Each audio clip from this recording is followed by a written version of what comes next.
बस आज इतनी धीरे क्यों चल रही है? तिलक नगर स्टॉप अभी तक आया नहीं है। सुनिए भाई साहब, स्कोर क्या हुआ? 217 पे 4। अरे यार, लगता है इस बार भी इंडिया हार जाएगी। अरे नहीं, जब तक अपना कैप्टन क्रीज पर है ना, तब तक हम जीत सकते हैं। देखते हैं।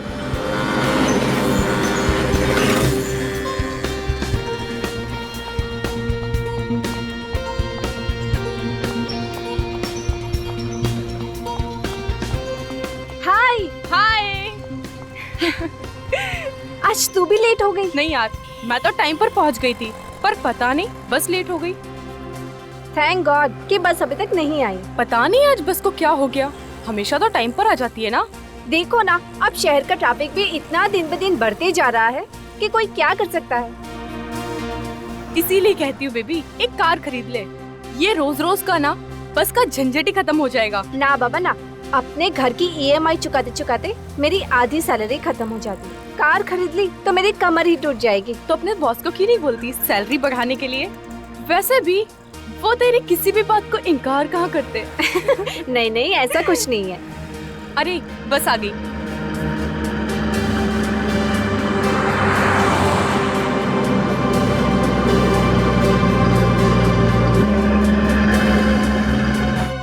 अरे बस वहाँ क्यों रुक गई?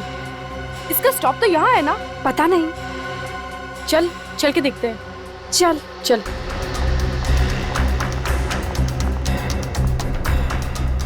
दरवाजा खोलो। अरे भैया, दरवाजा खोलो। कोई खोल ही नहीं रहा।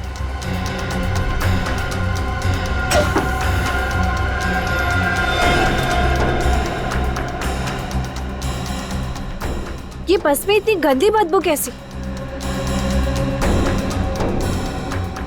सबके सब सो रहे हैं क्या? चक्कर क्या है? कुछ समझ में नहीं आ रहा। उदय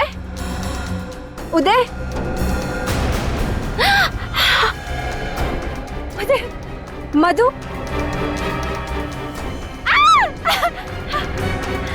ओह गॉड, ये सब लोग तो मर चुके हैं।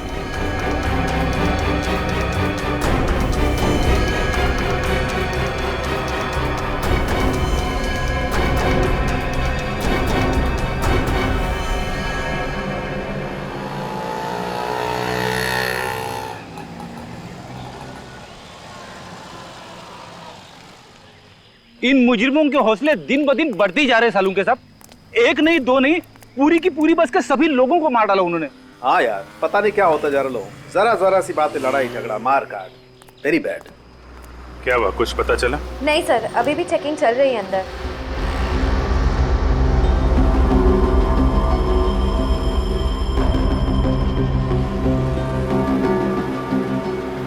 सर, 2 लड़कियां बची लेकिन बेहोश हैं।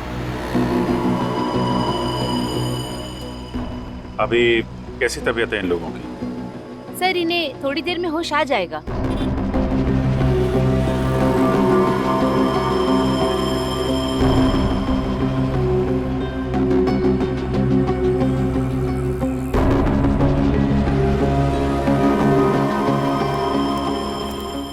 क्या पता चला? अंदर रेडिएशन है क्या? नहीं, किसी तरह के रेडिएशन नहीं है। मैंने अच्छी तरह से चेक किया। इसका मतलब हम लोग अंदर जा सकते हैं? जी जा सकते हैं आप। Thank you.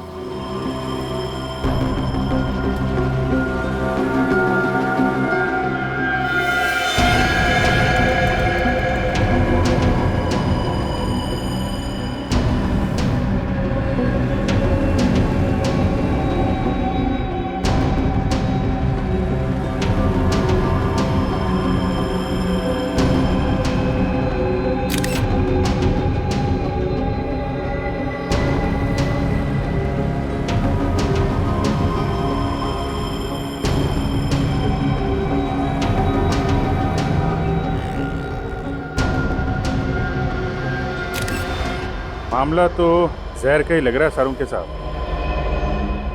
सर, इतने सारे लोगों को एक साथ जहर दे दिया। मुझे तो लगता है इस बस की हवा में ही कोई जहरीली गैस घुस गई है, जिसकी वजह से सब मर गए। सारुण साहब, आपको क्या लगता है ये कौन सी गैस हो सकती है? अब ये तो टेस्ट करने के बाद ही पता लगेगा कि कौन सी गैस है।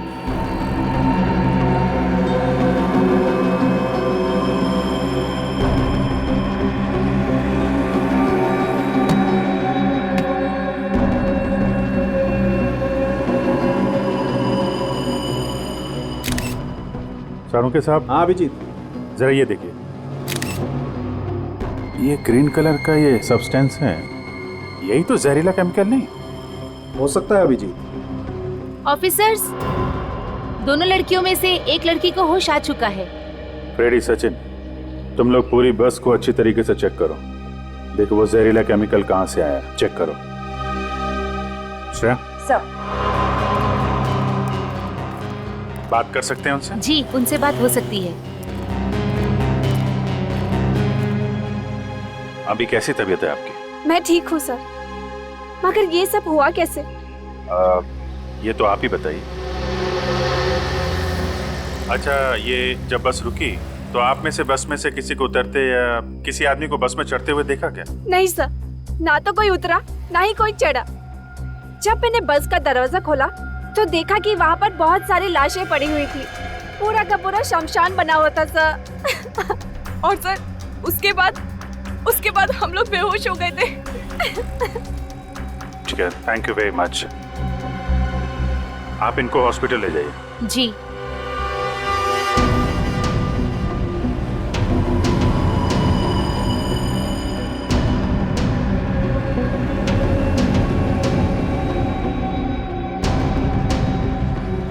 जी डॉक्टर साहब, कुछ पता चला क्या?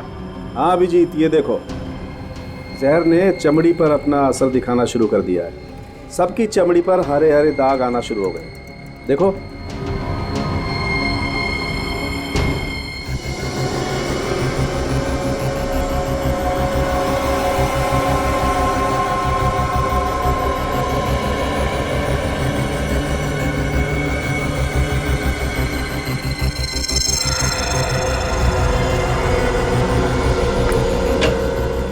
हाँ डॉक्टर साहब, पता चला इतने सारे लोग कैसे मरे?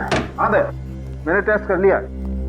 ये जो जगह जगह से चमड़ी हरी हो गई है ना, ये लैकोस सैंडाइल नाम की जहरीली गैस की वजह से हुई है। उस गैस की वजह से मौत हुई है इन लोगों की। लेस्कॉट सैंडल, ये किस तरह की गैस है? बहुत ही खतरनाक और कम पाई जाने वाली गैस है। एक ऐसा बायोकेमिकल एजेंट जो आसानी से किसी के हाथ नहीं लग सकता। आसानी से नहीं मिलता। इसका मतलब है शहर में ऐसे बहुत कम लेबोरेटरीज हैं जहाँ पे इस तरह के केमिकल्स मिलते होंगे। सिर्फ 4-5 लेबोरेटरीज ऐसी होंगी, उनकी लिस्ट में तुम्हें दे दूंगा। थैंक यू डॉक्टर साहब। एक बात और, वैसे तो ये गैस हवा से भारी होती है, इसलिए बहुत धीरे धीरे फैलती है। लेकिन अगर इसे किसी तेज हवा के जरिए फैलाया जाए, जैसे कि पंखा या एसी, तो ये बहुत कम समय में बहुत ज्यादा खतरनाक हो सकती है। पंखा या एसी? बस भी तो एसी बस थी। एग्जैक्टली थे, और आतंकवादी ये बात जानते थे, इसीलिए उन्होंने एसी बस चुनी, जिससे इन बेचारों को बचने का मौका ही नहीं मिला। और एक बात, अगर ये गैस किसी भी तरह इंसान के शरीर में चली जाए तो 7 से 10 मिनट के अंदर उसकी मौत तो निश्चित है। सर, जिसने भी ये किया है बहुत ही बड़ी प्लानिंग, बहुत ही बड़े मकसद के साथ किया है। एक बार ये पता चल जाए कि ये केमिकल आया कहां से, किस लेबोरेटरी से, तो मकसद भी पता चल जाएगा।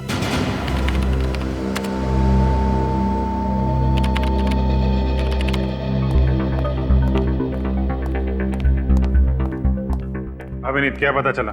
सभी लैब्स को जानकारी भेज दी है। जैसे पता चलेगा वो केमिकल कहाँ से गायब हुआ है, वो लोग हमें इन्फॉर्म कर देंगे। सर, मैंने तकरीबन सारे पैसेंजर्स की डिटेल्स चेक कर ली है। किसी का भी आपस में कोई संबंध नहीं है। सभी लोग अलग अलग जगह काम कर रहे थे। कोई बैंकर था, कोई डॉक्टर था, कोई अकाउंटेंट था। अगर एक चीज उन सब में कॉमन थी तो सिर्फ ये कि वो उसी बस में ट्रैवल कर रहे थे। मुझे तो लगता है इसके पीछे किसी आतंकवादी संगठन का हाथ है जो लोगों में दहशत फैलाना चाहते हैं। आतंकवादी संगठन? सर, बॉम्ब ब्लास्ट के बाद ये कौन सा नया तरीका अपना लिया इन लोगों ने? अभी तो सिर्फ बस में हुआ है, कल को शहर में कहीं भी हो सकता है, किसी भी भीड़ भाड़ वाले इलाके में। सर, डॉक्टर सालुंके कह रहे थे कि वो केमिकल हवा से फैलता है। हो सकता है वो केमिकल बस के एसी के जरिए फैलाया हो सकता है, और ये भी हो सकता है कि उसने किसी बैग के अंदर वो चीज रखी हो। हाँ सर, और वो बैग बस में रख के अगले स्टॉप पे उतर गया होगा। वो बस के टिकट की मशीन लेके आओ, देखो कितने लोग चढ़े थे बस के अंदर। सर, ये भी तो हो सकता है कि वो आतंकवादी सुसाइड स्क्वाड का हो और पैसेंजर्स के साथ वो खुद भी मर गया हो सकता है। बस के अंदर जितने लोग मरे थे सबकी बॉडी की शिनाख्त हो गई? नहीं सर, अब भी कुछ बाकी है। सर, कुल मिला के 35 लोग चढ़े थे बस में। 35 लोग, और हमें लाशें मिली हैं 22 लोगों की। मतलब 13 लोग बस से नीचे उतरे हैं। और सर, जहां से बस शुरू हुई थी वहां से लेकर तिलक नगर जहां बस मिली, टोटल 5 बस स्टॉप्स हैं। तो इन 13 लोगों के बारे में पता लगाते हैं। उन 5 बस स्टॉप में उतरे थे। बस को अच्छे तरीके से चेक करना होगा, और बस के अंदर जो बैग मिले थे उनको भी छान मारते हैं।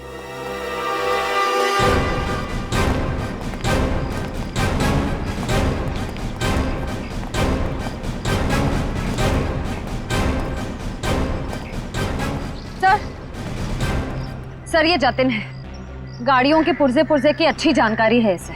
जतिन, बस का एसी अच्छी तरीके से चेक करो, देखो कोई छड़कानी तो नहीं की गई। Okay sir.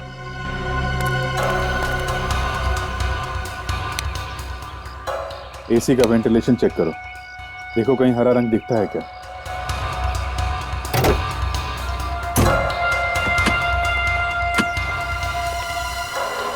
सारा सामान ध्यान से चेक करना है। 22 लोगों की मौत हुई है, कुछ भी हो सकता है।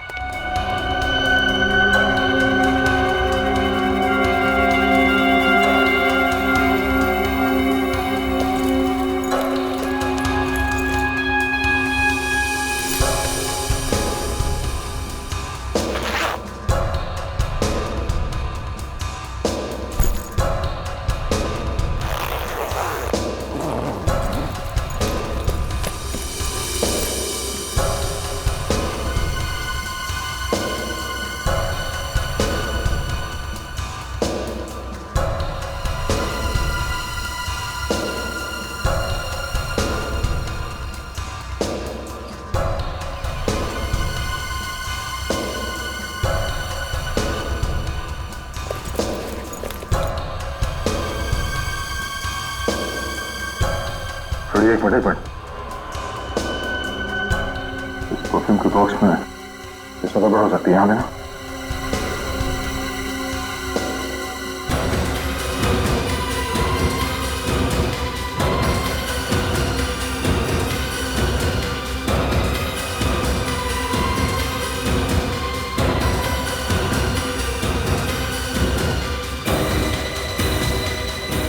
नहीं,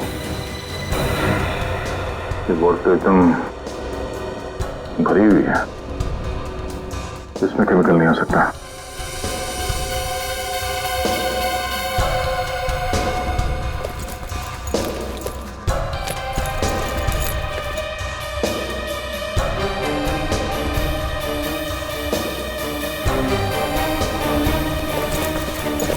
सर, इन बैग्स में तो कुछ नहीं।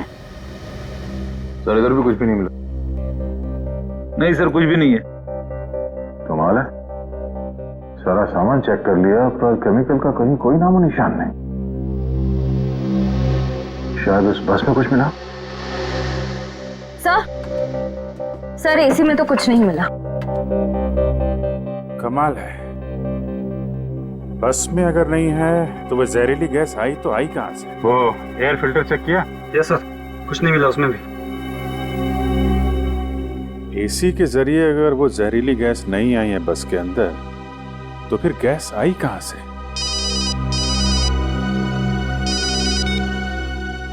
हाँ दया, हाँ कुछ मिला उस बस में? बस में कुछ नहीं मिला, एसी में चेक किया, मगर वो केमिकल कहीं ना कहीं से तो फैला ही है ना। हाँ ठीक है, अगर कुछ पता चलता तो फोन करो मुझे। ऐसा कैसे हो सकता है सर? केमिकल ना तो बस में है और ना ही सामान में, तो फिर ये केमिकल आया कहां से? ये केमिकल आया कहीं आसपास से ही है। अगर ये केमिकल गैस फॉर्म में है तो हो सकता है किसी ने छोटी सी बॉटल में डाल के लाया। तो बैग फिर से चेक करना।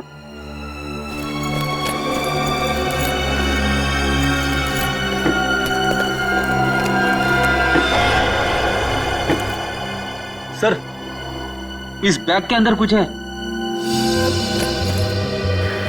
एक मिनट छोड़ो।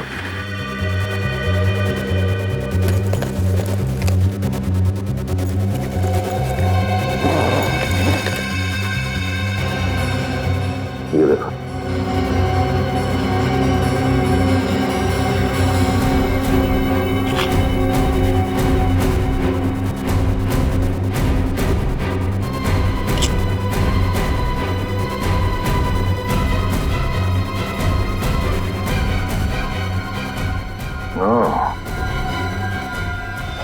ये है वो बॉटल जिसमें केमिकल रखा गया था।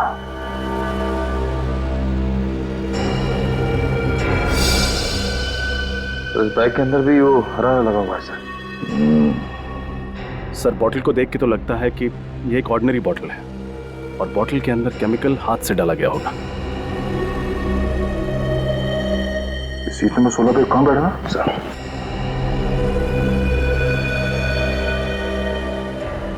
सर सीट नंबर 16 पे वो राजेश है सर। राजेश? तो राजेश आतंकवादी है? नहीं नहीं, ऐसा नहीं हो सकता। मेरा बेटा आतंकवादी नहीं हो सकता। देखिए, हम ये नहीं कह रहे हैं कि आपका बेटा आतंकवादी है। हम तो सिर्फ ये कह रहे हैं कि आपके बेटे राजेश के बैग में से हमें वो जहरीली केमिकल वाली बोतल मिली। नहीं, जरूर किसी ने ये बोतल मेरे राजेश के बैग में रख दिया होगा। मेरा बेटा तो बहुत सीधा साधा था सर। मेरा बेटा तो सॉफ्टवेयर इंजीनियर था सर।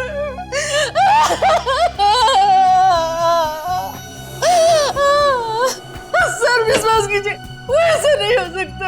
मेरा बेटा ऐसा नहीं कर सकता। सर अंदर कुछ नहीं मिला।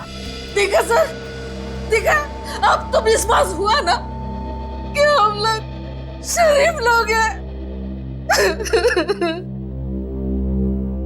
एक तो बेटे की मौत ने हमें आधा कर दी, रही सही कसर इस इल्जाम ने। आप हमें गलत समझ रहे हैं। हम आप पे इल्जाम नहीं लगा रहे, हम तो सिर्फ पूछताछ कर रहे हैं। आप लोग एक बार भी नहीं सोचते ना कि आप लोगों की ये पूछताछ किसी का दिल दुखा सकती है। तुम कौन हो? मेघा, राजेश की मंगेतर। ऑफिसर, कुछ पता चला? राजेश और उसके दोस्तों की मौत का जिम्मेदार कौन है? क्या उस बस में राजेश के दोस्त भी थे? जी हाँ, उस बस में उसके 7 दोस्त थे जो उसी के ऑफिस में काम करते थे। कहीं ये सारा किया धरा ऑफिस में किसी दुश्मनी को लेकर तो नहीं? पर सर, अगर राजेश के ऑफिस में ऐसी कोई प्रॉब्लम होती तो वो मुझे बताते, जरूर बताते मुझे।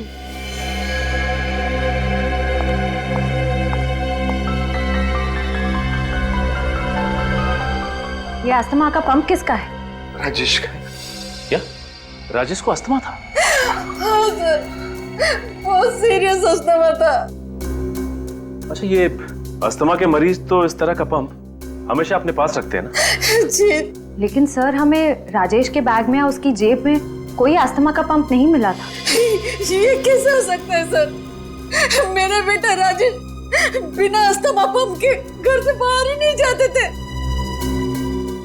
ये तो एक्स्ट्रा है, इमरजेंसी के लिए घर में रखा है। कहीं ऐसा तो नहीं कि वो बैग राजेश का था ही नहीं, बल्कि बदल दिया गया था? हाँ सर, खूनी बैग बदल कर तिलक नगर से एक बस स्टॉप पहले, यानी कि श्याम नगर के बस स्टॉप पे उतर गया होगा। अभिजीत, अंदाजा बिल्कुल सही निकला। वो जहरीला केमिकल इस बोतल से ही छोड़ा गया है। सर, इस छोटी सी बोतल में 22 लोगों को मारने की क्षमता है। अकल बड़ी की भैंस। अबे कौन सी सोच में डूब गया? भैंस बड़ी होती है ना। देख, अकल तो छोटे से सिर में भी रह सकती है, मगर भैंस को रखने के लिए इतने बड़े तबेले की जरूरत पड़ती है। सर सही बात है। छुट्टी हो गई, पहले एक था अब 2 हो गए। सर ये काम कैसे करता है? देखो, ये बटन एक तार के जरिए इस बैटरी से जुड़ा हुआ है। जैसे ये बटन दबाया, ये तार गर्म होने लगा। इतना गर्म हो गया कि बाद में ये डिस्कनेक्ट हो गया, टूट गया। और जब ये जलने लगा तो धीरे धीरे इसके अंदर की गैस बाहर निकली और उसने तबाही मचा दी। ये बटन दबने और गैस निकलने के बीच कितना टाइम लगता है डॉक्टर साहब? 60 से 90 सेकेंड। मतलब राजेश के पास 90 सेकंड थे बटन दबा के भागने के लिए। सर फिर तो ये राजेश तिलक नगर से एक स्टैंड पहले ही उतर सकता था, फिर भी ये बस में क्यों बैठा रहा? ये राजेश सॉफ्टवेयर इंजीनियर था ना? हाँ सर, किसी MRP कंपनी में काम करता था और महेश नगर में रहता है। सर, मैंने शहर की सारी लैब्स में पता कर लिया, कहीं से भी किसी भी केमिकल की चोरी नहीं हुई। कहीं से भी नहीं चुराया गया तो फिर वो खतरनाक केमिकल राजेश के बैग में आया कहां से?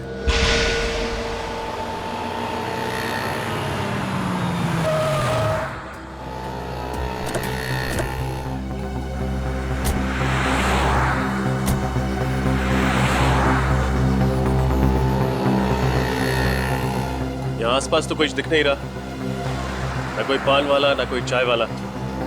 पूछे तो किससे पूछे? सर वो सामने सड़क के उस पर वो पेपर वाला दिख रहा है, उससे चल के पूछे। चलो।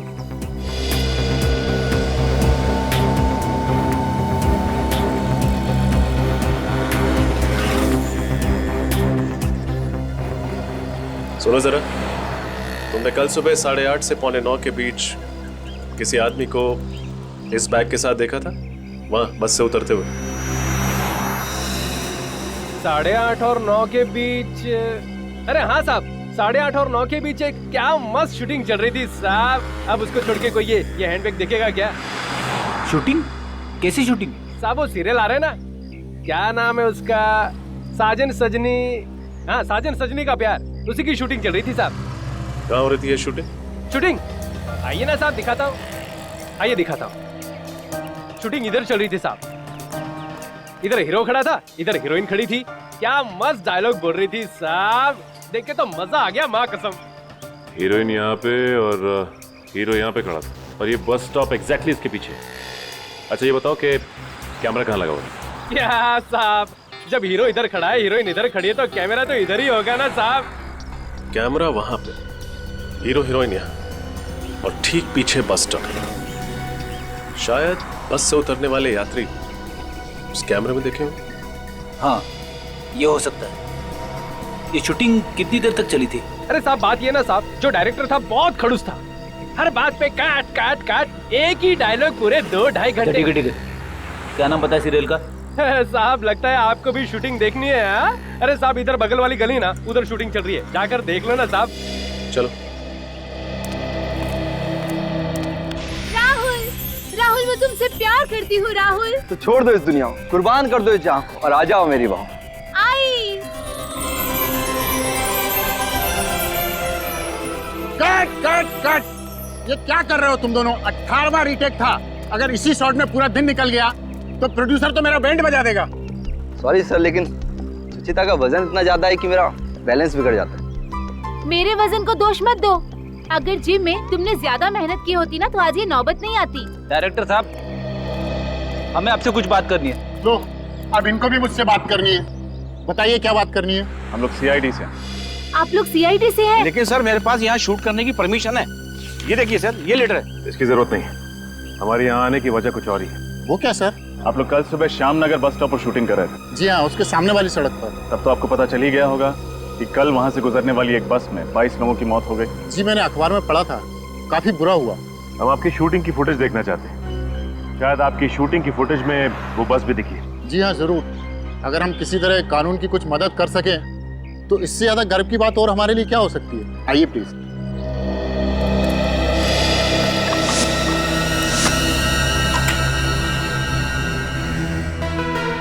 हमारे पास दो ही रास्ते हैं। क्या? या तो हम घर से भाग चलते हैं या फिर आत्महत्या। आत्महत्या? क्या कर सकते हैं? तुम पागल हो गए हो?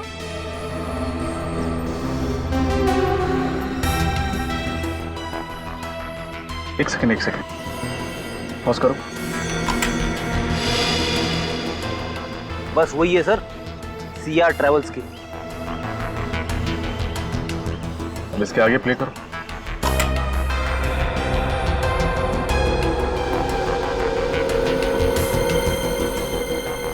पॉज करो। अरे इसके हाथ में भी बिल्कुल वैसा ही बैग है जैसा राजेश का था।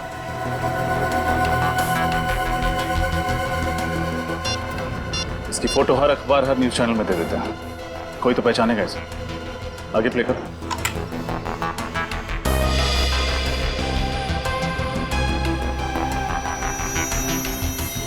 ये आदमी सड़क से गली के अंदर गया हुआ है। चलो गली में चलकर देखते हैं। इसी गली में घुसा था ना वो आदमी? हाँ, गली तो यही है। अरे लेकिन ये गली तो वहां जाके खत्म हो जाती है, डेड एंड है वहां पे। हो सकता है वो इन्हीं में से किसी बिल्डिंग में रहता हो या यहाँ आया हो। एक काम करो, तुम लोग बिल्डिंग्स पे जाके पूछताछ करो, तब तक मैं रास्ते के आदमी से पूछता हूँ।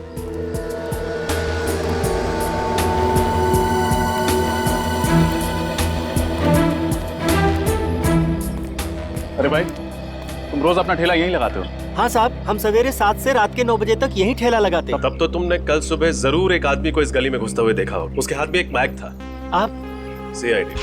कल सवेरे साहब? हाँ, 8:30 से 8:45 के बीच में। नहीं साहब, हमने नहीं देखा। सर, बिल्डिंग के सारे वॉचमैन से पूछताछ की सर। उनका कहना है कि उन्होंने किसी बैग वाले आदमी को नहीं देखा है और ना ही ऐसा कोई आदमी बिल्डिंग में रहता है। कमाल है, आगे रास्ता बंद, किसी बिल्डिंग में गया भी नहीं, तो फिर वो इस गली में घुसा क्यों? सर कहीं ऐसा तो नहीं कि वो आदमी यहाँ पे सिर्फ बैग छुपाने के लिए आया था? बैग छुपाने? हाँ सर, जैसे ही वो बस से उतरा उसने सोचा होगा कि बैग को कहीं छुपा देता हूँ ताकि किसी को शक ना हो उसके ऊपर।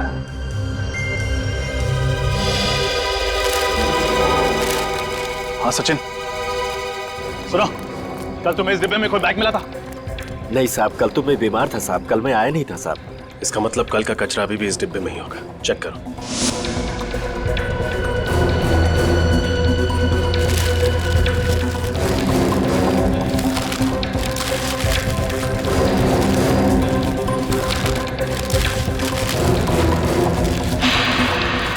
मिल गया सर। ये रहा बैग। संभल के, अंदर कुछ भी हो सकता है।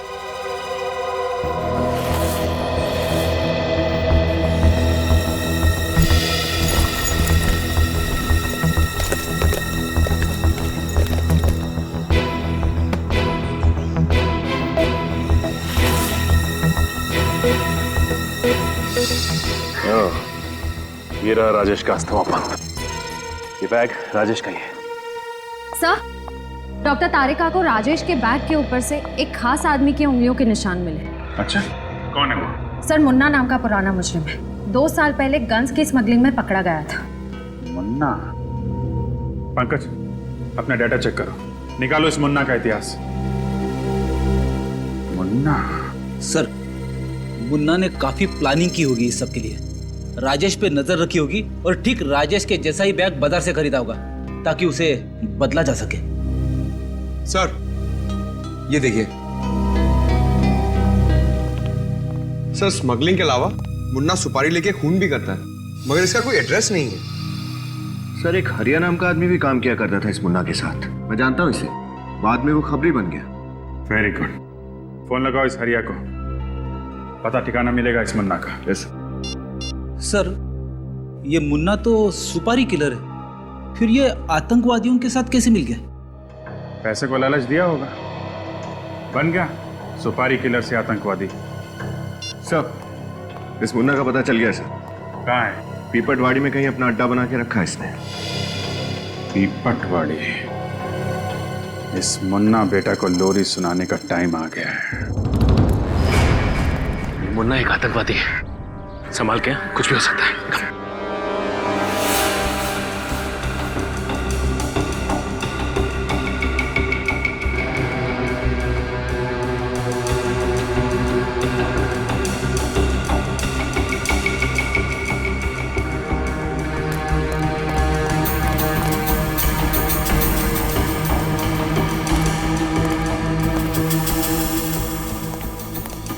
कोई नहीं है सर।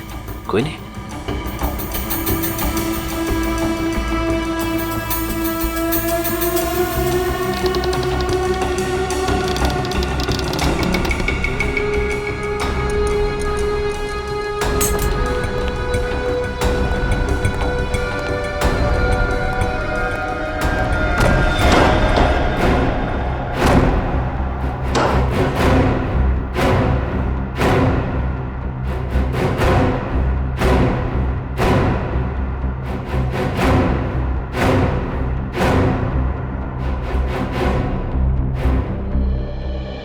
सर ये मुन्ना तो 9-11 हो गया।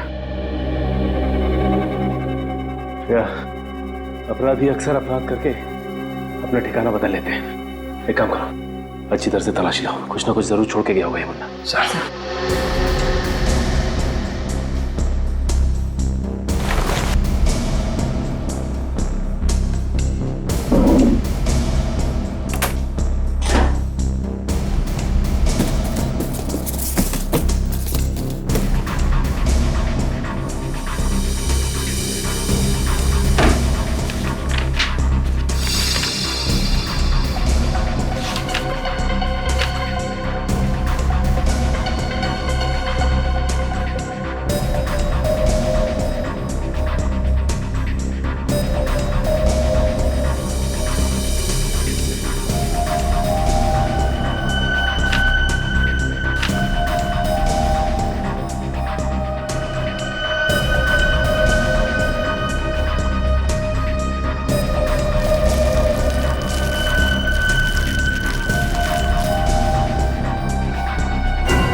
मिला क्या निकल?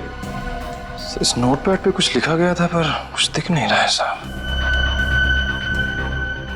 उठाओ इसे, देखो कुछ काम का है क्या? सर सर बस का टिकट मिला है।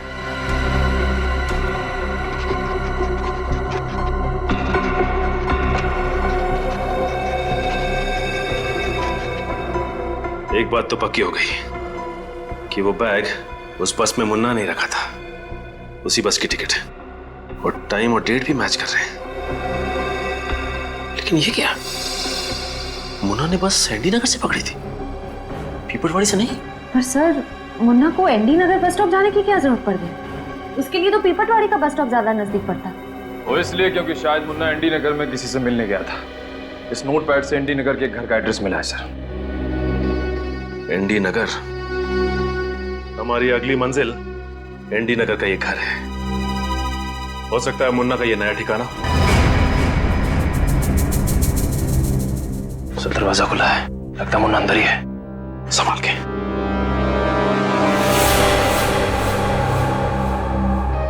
सर शराब की बू आ रही है।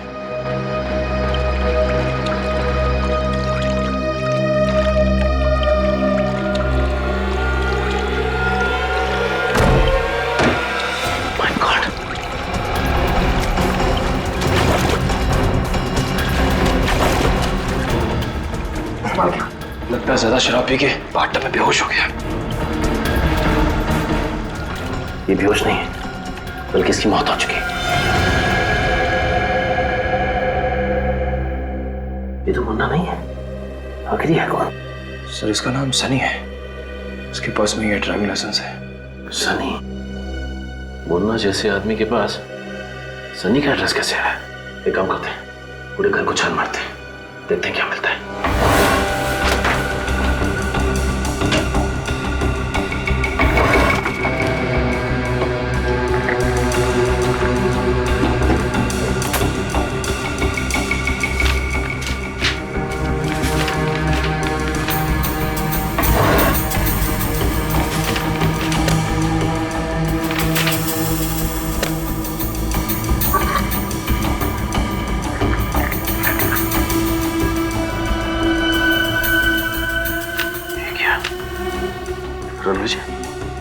ये भी तो उस बस में था, इसकी भी तो मौत हो चुकी है। सर फोटो देख के तो लगता है कि ये सनी और रणविजय एक दूसरे को जानते थे और लगता है गहरे दोस्त भी थे। ये कितने गहरे दोस्त थे इसके बारे में तो रणविजय के परिवार वाले बताएंगे। सनी और रणविजय बचपन के दोस्त थे। बचपन के दोस्त? हाँ, पांचों ने स्कूल और कॉलेज सब एक ही साथ किया था। पांचों ने? माँ जी आप किन पांचों की बात कर रही हैं? सन्नी और रणविजय के 3 दोस्त और भी थे उस बस में, अमित, उदय और राजेश। राजेश भी इन सबका दोस्त था?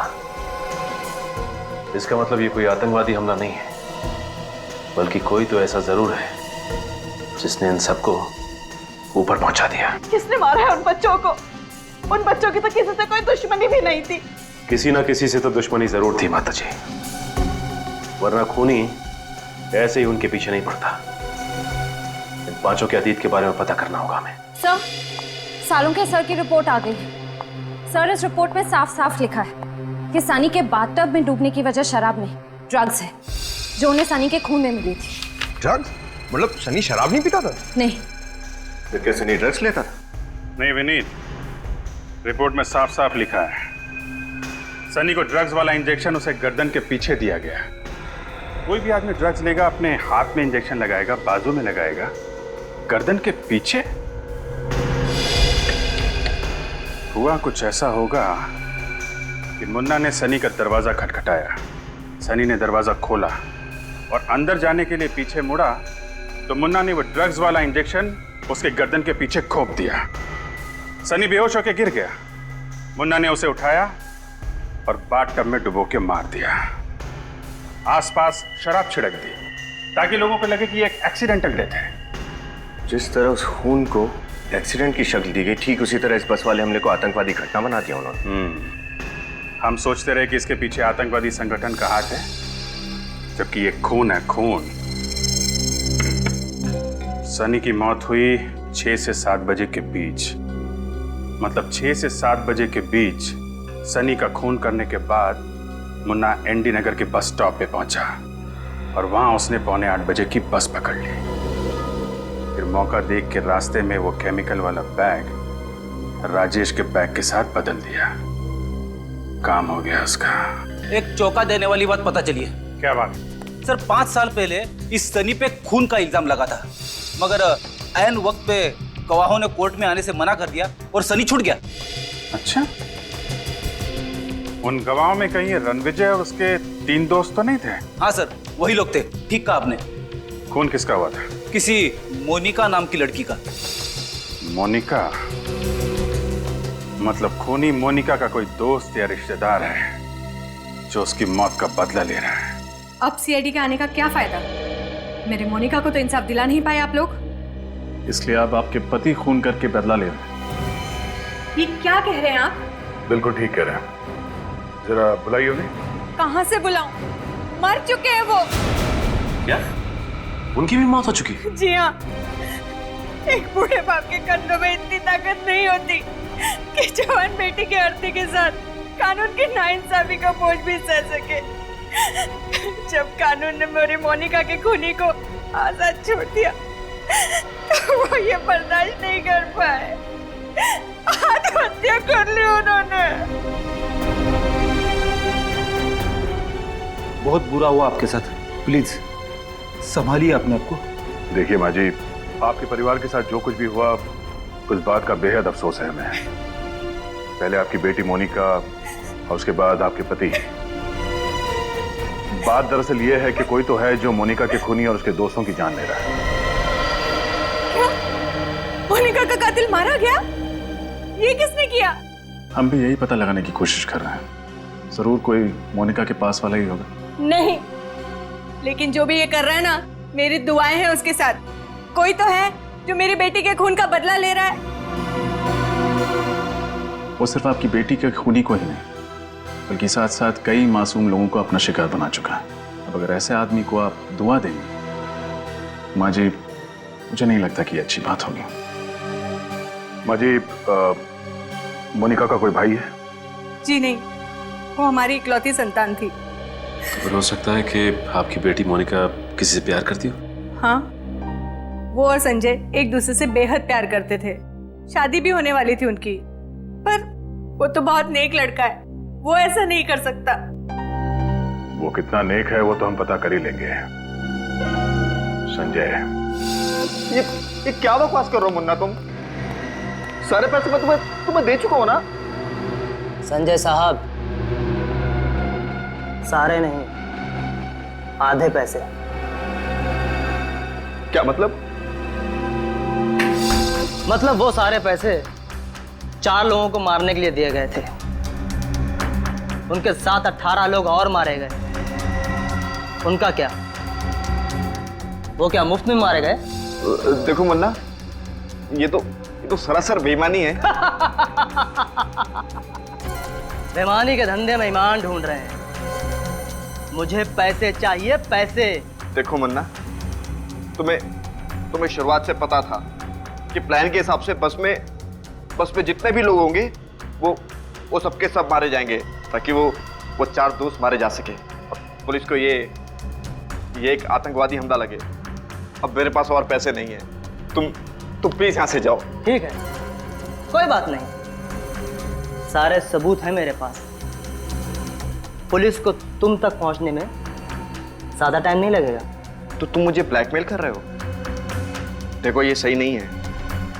क्या सही है और क्या गलत, ये तो पहले सोचना चाहिए था। ठीक कहा, मुझे पहले ही सोचना चाहिए था।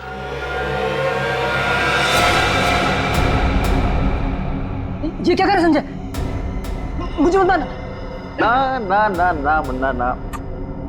अदुपर, मुझे मत। जो आदमी 22 लोगों को मरवा सकता है, वो क्या तुझे नहीं मार सकता?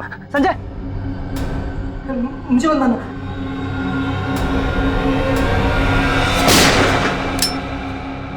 सीआईडी, रुक।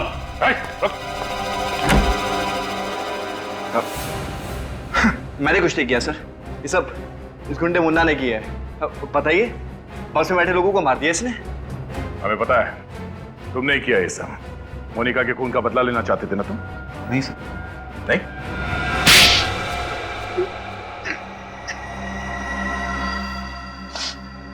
हाँ, मैंने किया है सब। क्या करता मैं? उन्होंने मुझसे मेरा प्यार, मेरी जिंदगी, मेरी मोनिका को मुझसे छीन लिया। शादी होने वाली थी हमारी। खून का बदला खून, ये कहाँ का इंसाफ है? तुम अपने बदले की भावना में यह भी भूल गए कि जिन लोगों की जान तुमने ली, वो भी किसी की जिंदगी थी, वो भी किसी का प्यार। ये सब मैंने इस अंधे कानून की वजह से किया है। खूनी को बाइज्जत किया कर दिया उन्होंने। क्या करता मैं? इसलिए मैंने उनको सजा दी। सजा तुमने दी, वही गलत किया। कानून के ऊपर भरोसा करते, सच को सामने लाने की कोशिश करते, तो शायद मोनिका के खूनी को सजा हो जाती। लेकिन अब तुम दोनों को सजा होगी, वो भी फांसी।